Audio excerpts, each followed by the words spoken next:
اور جو دو مرد تم میں سے بدکاری کریں تو ان کو ایذا دو، پھر اگر وہ توبہ کر لیں اور نیکوکار ہو جائیں تو ان کا پیچھا چھوڑ دو۔ بے شک اللہ توبہ قبول کرنے والا ہے، مہربان ہے۔ اللہ انہی لوگوں کی توبہ قبول فرماتا ہے جو نادانی سے بری حرکت کر بیٹھتے ہیں پھر جلد توبہ کر لیتی ہیں۔ بس ایسے لوگوں پر اللہ توجہ کرتا ہے اور وہ سب کچھ جاننے والا ہے، حکمت والا ہے۔ اور ایسے لوگوں کی توبہ قبول نہیں ہوتی جو ساری عمر برے کام کرتے رہیں، یہاں تک کہ جب ان میں سے کسی کی موت آ موجود ہو تو اس وقت کہنے لگے کہ اب میں توبہ کرتا ہوں۔ اور نہ ان کی توبہ قبول ہوتی ہے جو کفر کی حالت میں مریں۔ ایسے لوگوں کے لیے ہم نے دردناک عذاب تیار کر رکھا ہے۔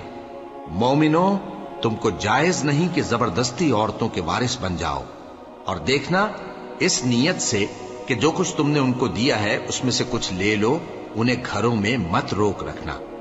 ہاں، اگر وہ کھلے طور پر بدکاری کی مرتکب ہوں تو اور بات ہے، اور ان کے ساتھ اچھی طرح سے رہو سہو۔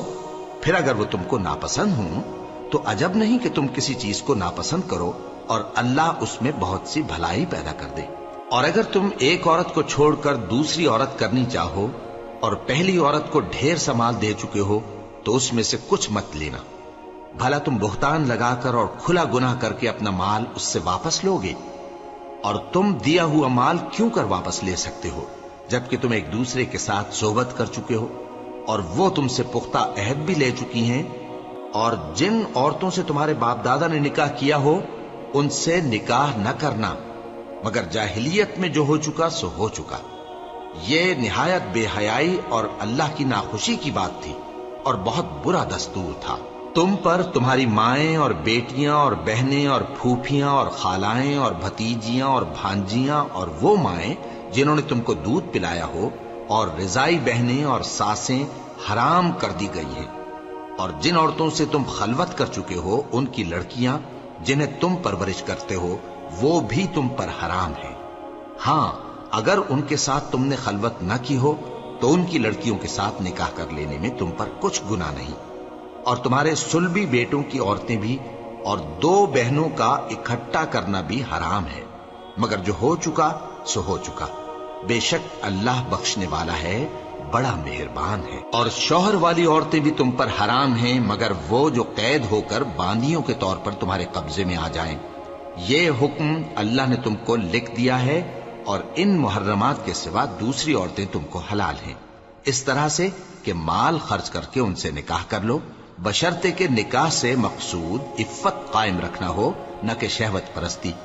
تو جن عورتوں سے تم لطف اندوز ہوئے ان کا مہر جو مقرر کیا ہو ادا کر دو، اور اگر مقرر کرنے کے بعد آپس کی رضامندی سے مہر میں کمی بیشی کر لو تو تم پر کچھ گناہ نہیں۔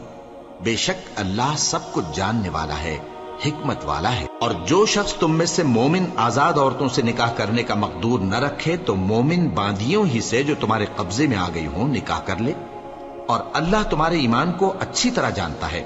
تم آپس میں ایک دوسرے کے ہم جنس ہو، پھر ان لونڈیوں کے ساتھ ان کے مالکوں سے اجازت حاصل کر کے نکاح کر لو، اور دستور کے مطابق ان کا مہر بھی ادا کر دو، بشرطے کہ وہ پاک دامن ہو، نہ ایسی کہ کھلم کھلا بدکاری کریں اور نہ در پردہ دوستی کرنا چاہیں۔ پھر اگر وہ نکاح میں آ کر بدکاری کا ارتکاب کر بیٹھیں تو جو سزا آزاد عورتوں کے لیے ہے اس کی آدھی ان کو دی جائے۔ یہ باندھی کے ساتھ نکاح کرنے کی اجازت اس شخص کو ہے جسے گناہ کر بیٹھنے کا اندیشہ ہو، اور یہ بات کہ صبر کرو تمہارے لیے بہتر ہے، اور اللہ بخشنے والا ہے، مہربان ہے۔